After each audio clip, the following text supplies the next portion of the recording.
Assalamualaikum warahmatullahi wabarakatuh. Perkenalkan, nama saya Titi Sujulandari dari jurusan Biologi Prodi Pendidikan Biologi.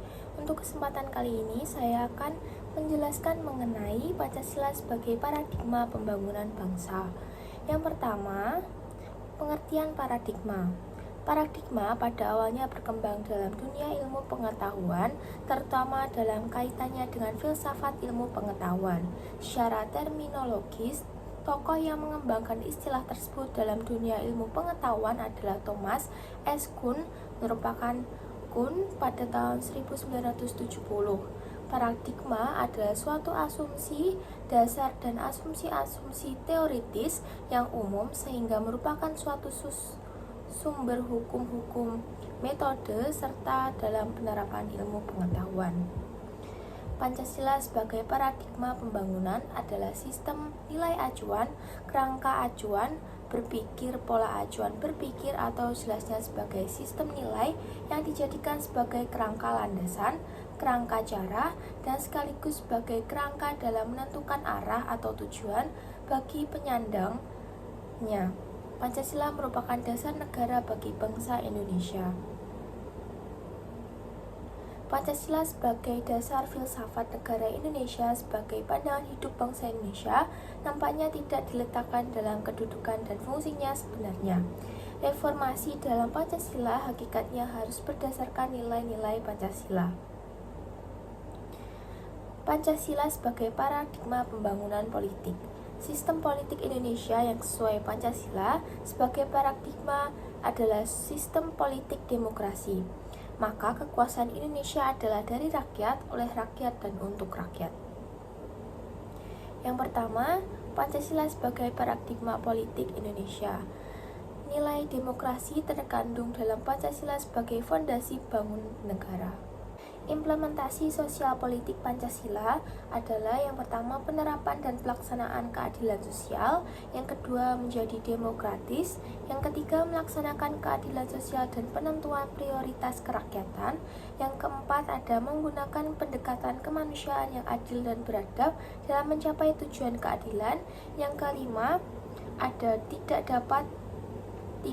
nilai keadilan sosial, demokrasi, persatuan, dan kemanusiaan bersumber pada nilai ketuhanan yang Maha Esa.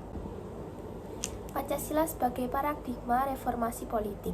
Nilai demokrasi politik sebagaimana terkandung dalam Pancasila sebagai fondasi bangunan negara yang kehendaki oleh para pendiri negara kita dalam kenyataan tidak dilaksanakan.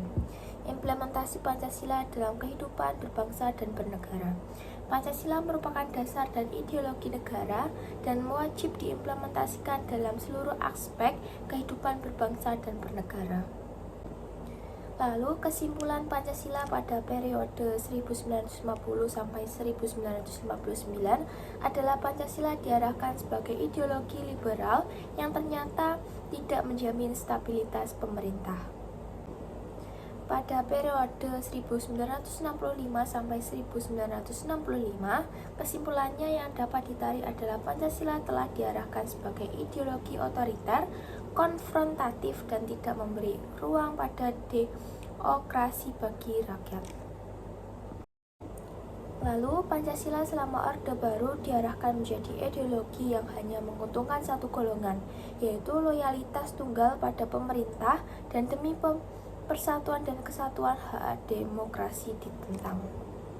Pancasila sebagai paradigma pembangunan ekonomi. Tujuan ekonomi itu sendiri adalah untuk memenuhi kebutuhan manusia agar manusia menjadi lebih sejahtera. Langkah-langkah strategis dalam reformasi ekonomi. Yang pertama, keamanan pangan dan pengembalian kepercayaan dengan program sosial safety net dan dengan melakukan pemberantasan korupsi. Yang kedua, program rehabilitasi dan pemulihan ekonomi. Yang ketiga, ada reformasi struktur.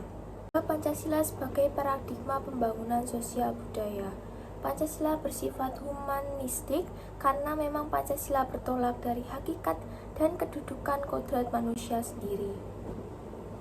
Pancasila sebagai paradigma pertahanan keamanan. Salah satu tujuan bernegara Indonesia adalah melindungi segenap bangsa Indonesia dan seluruh tumpah darah Indonesia. Hal ini mengandung makna bahwa tugas dan tanggung jawab tidak hanya oleh penyelenggara negara saja, tetapi juga rakyat secara keseluruhan. Atas dasar tersebut, sistem pertahanan dan keamanan adalah mengikuti sertakan seluruh komponen bangsa. Sistem pembangunan pertahanan dan keamanan Indonesia disebut sistem pertahanan dan keamanan rakyat semesta. Kelima, Pancasila sebagai paradigma pembangunan hukum. Negara hanya dapat disebut negara hukum apabila hukum yang diikuti adalah hukum yang baik dan adil. Begitu juga dengan Indonesia. Negara Indonesia adalah negara hukum seperti yang tertuang pada UUD 1945 bab 1 pasal 1 ayat 3. Yang keenam, Pancasila sebagai paradigma pembangunan kehidupan umat beragama. Bangsa Indonesia sudah dikenal dari dulu sebagai bangsa ramah dan santun.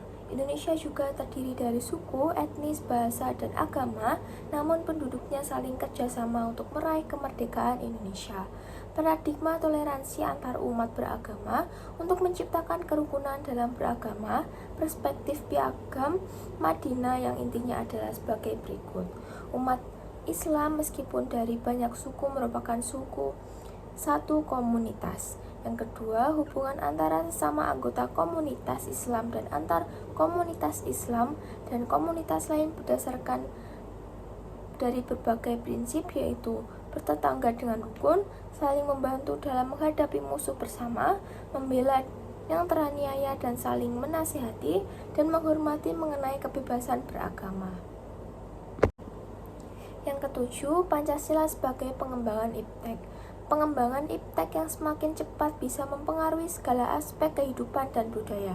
Bisa mempengaruhi positif tetapi juga bisa berpengaruh negatif. Apabila di era modern ini masuknya iptek disengaja atau tidak akan membawa nilai-nilai asing yang dapat mempengaruhi gaya hidup, sikap hidup maupun pikiran kita. Lalu pembangunan budaya dan karakter bangsa. Pembangunan budaya menurut Dasim pada tahun 2008, beberapa gejala sosiologis fundamental yang menjadi sumber terjadinya berbagai gejolak dalam masyarakat yaitu ada dua. Yang pertama, suatu kenyataan yang memprihatinkan bahwa setelah tumbangnya struktur kekuasaan autokrasi yang dimainkan rezim Orde Baru ternyata bukan demokrasi yang kita peroleh, melainkan oligarki di mana kekuasaan terpusat pada sekelompok kecil elit, sementara sebagai besar rakyat demos tetap jauh dari sumber-sumber kekuasaan, wewenang uang, hukum, informasi, pendidikan, dan sebagainya. Yang kedua, sumber terjadinya berbagai gejolak dalam masyarakat kita saat ini adalah akibat munculnya kebencian sosial, budaya terselubung, sosio-kultur animosity. Lalu pengamalan Pancasila dalam kehidupan mahasiswa UNESA. 1. Munculnya sikap intoleransi dan penistaan terhadap agama di tengah masyarakat.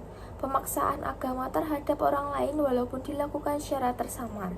Hal ini tentu bertentangan dengan butir-butir sila ketuhanan yang Maha Esa pada Pancasila. Yang kedua, hilangnya nilai-nilai kemanusiaan dalam masyarakat. Yang ketiga, hilangnya rasa bangga dan cinta sebagai bangsa Indonesia. Yang keempat, budaya bermusyawarah yang tergusur. Yang kelima, upaya mewujudkan keadilan sosial juga tertutupi oleh pamer kemewahan dan sikap materialistis. Lalu, dalam kehidupan di masyarakat, pelaksanaan butir-butir Pancasila dapat diwujudkan dalam dua bentuk, yaitu pelaksanaan objektif dan pelaksanaan subjektif. Sekian dari penjelasan saya, ada kurang lebihnya mohon maaf. Wassalamualaikum warahmatullahi wabarakatuh.